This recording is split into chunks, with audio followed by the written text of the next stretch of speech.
Hello बच्चों, let's read the question. The question says a rocket is moving at the speed of 220 meter per second towards a stationary target, emits a sound of frequency 1000 hertz. Some of the sound reaching the target gets reflected back to the rocket as an echo.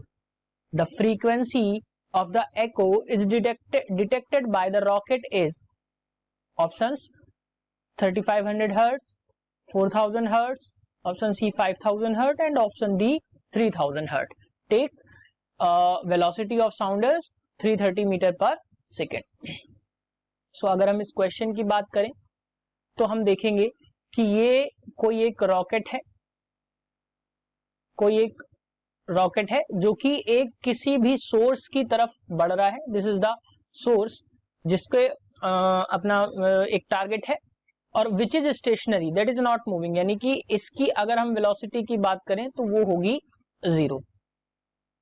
दूसरी बात कह रहा है कि इसकी तरफ बढ़ रहा है और जिसकी स्पीड है, रॉकेट की स्पीड है 220 मीटर पर सेकेंड की रफ्तार से इसकी तरफ बढ़ रहा है और इससे जो फ्रीक्वेंसी निकल रही है वो साउंड की फ्रीक्वेंसी निकल रही है 1000 हर्ट्ज के बराबर. अब इसमें कुछ साउंड निकला, साउंड इससे टकराने के बाद वापस एको की वजह से इसको वापस जो है सुनाई देगा. तो उस वापस सुनाई पड़ने की जो फ्रीक्वेंसी होगी वो कितनी होगी, क्वेश्चन में ये हमसे पूछा गया है. तो अगर हम इसके की कॉन्सेप्ट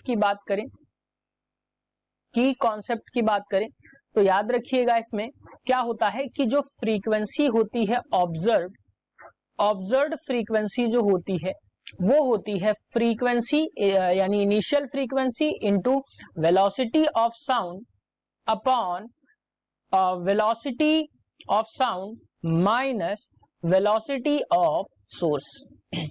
जो ऑब्जर्व्ड वेलोसिटी होती है, ऑब्जर्व्ड फ्रीक्वेंसी होती है वो होती है original frequency into velocity of sound upon velocity of sound into minus velocity of source. So अगर यहाँ पे हम पहले केस की बात करें, पहले जब इससे साउंड एमिट होगा तो जब इससे टकराएगा, तो जब यहाँ साउंड टकरा रहा होगा तो वहां टकराने पे इसकी ऑब्जर्व्ड फ्रीक्वेंसी क्या होगी इस सोर्स के लिए, तो वो हम देखेंगे. जो ऑब्जर्व करेगा वो करेगा. अब फ्रीक्वेंसी यहाँ पे जो गिवन है क्वेश्चन में देख लेते हैं. फ्रीक्वेंसी गिवन है दैट इज 1000 हर्ट्ज.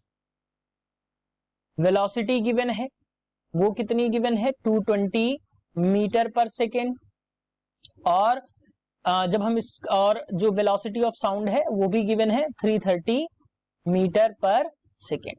इन सारी वैल्यूज को इस फॉर्मूले में जब हम पुट करेंगे तो हमें मिल जाएगा 1000 इनटू जो वेलोसिटी है दैट इज 330 मीटर पर सेकेंड अपॉन 330 माइनस 220.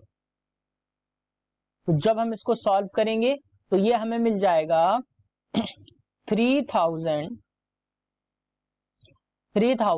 हर्ट्ज. यानी कि डॉपलर के इफेक्ट के अकॉर्डिंग जब हम यहां पे देखें तो क्या होगा कि जब ऑब्जेक्ट की तरफ टारगेट बढ़ रहा है या जो सोर्स है वो टारगेट की तरफ बढ़ रहा होता है तो हमें वेलोसिटी जो होती है, ऑब्जर्व्ड वेलोसिटी जो होती है वो ओरिजिनल वेलोसिटी से ज्यादा देखने को मिलती है. तो यहाँ पे हमें 1000 जो है इनिशियल वेलोसिटी है, इनिशियल फ्रीक्वेंसी है, लेकिन हमें यहाँ पे ऑब्जर्व्ड फ्रीक्वेंसी 3000 हर्ट्ज जो है वो मिल रही है.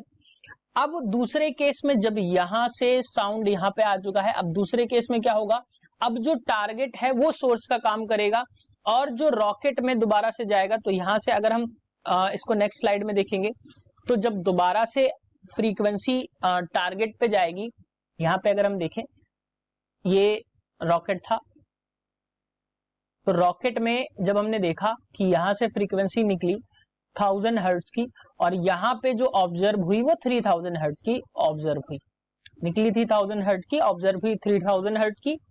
तो अब दोबारा से क्या होगा कि इससे टकरा के वापस फिर रॉकेट पे जाएगी, टारगेट से टकरा के फिर वापस जाएगी. तो जो फ्रीक्वेंसी होगी वो क्या हो जाएगी, मान लिया वो हमने FO डैश हो जाएगी, और FO डैश जो होगी वो फॉर्मूले के अकॉर्डिंग हो जाएगा FO into velocity of sound plus velocity of object upon velocity of sound.